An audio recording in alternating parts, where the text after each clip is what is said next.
I'm often asked why I'm so passionate about building the capability for change in non-change managers, people managers who are leading their teams through numerous changes, all happening at the same time at work. I really believe that it's an important skill set. If we help people to develop the skills for coping with change or transformation, if that's a better word, then we're helping people cope with the stress at work. But there's something else. We're also enabling our organizations to have the capacity to implement all the ideas that we have.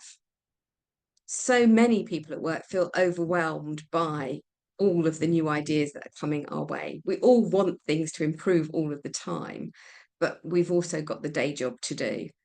Knowing how to cope with change, effectively do change to ourselves, do it with others, is a critical skill for organizations that continue to innovate, continue to grow, that want to be agile and respond to the many changes that are happening across their industries, across marketplaces. So, this passion was actually generated by seeing other organizations that did it really well. I'm not going to name them, but I'm going to give you some examples.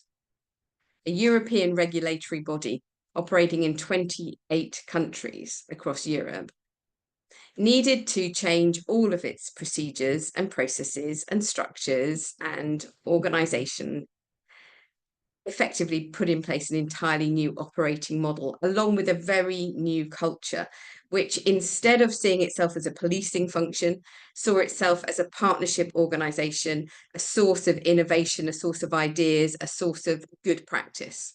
So there was a big cultural need for this. And we were getting stuck in the mud, really. After about 9 months of this big transformation, we were making lots of structural changes to processes and standards and policies, but the for doing things just wasn't there.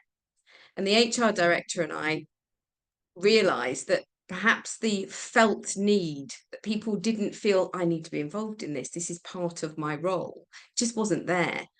So we started a 2 year long process of transforming people's role descriptions so that essentially their roles reflected two priorities for the organization: do their job, but also to improve their job.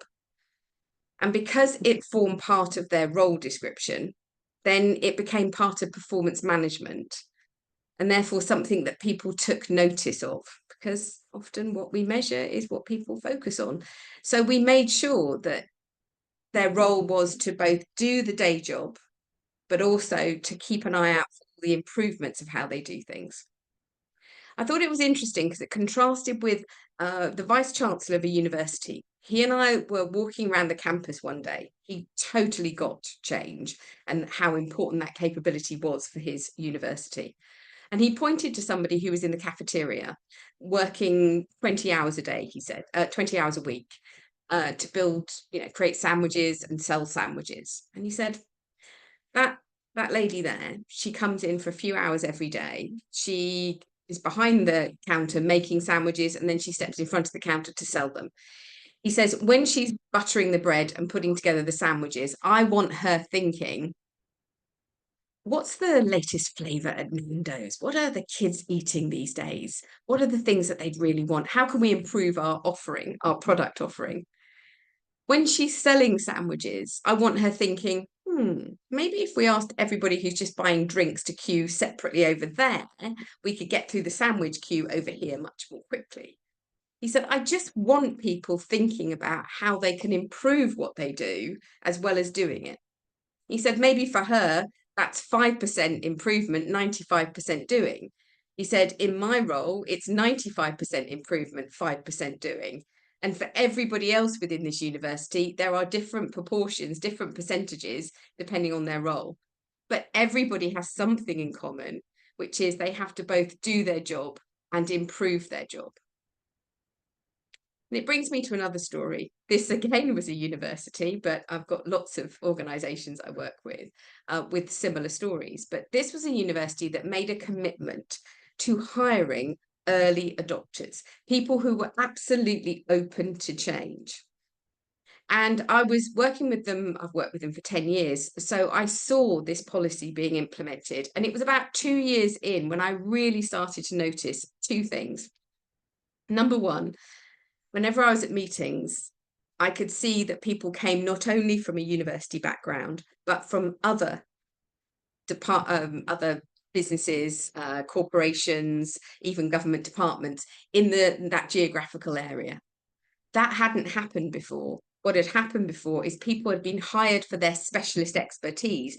So inevitably, somebody from the university would hire somebody from another university who understood how to deal with academics and students. So they had that specialist knowledge.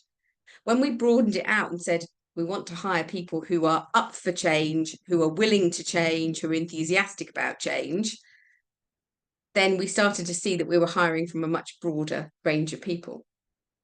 And the other thing I noticed, as I said, it took a couple of years, but I certainly noticed that there was much greater willingness to question things and to challenge ideas in meetings rather than just accept what was being said. So those are three stories that all come back to the same thing.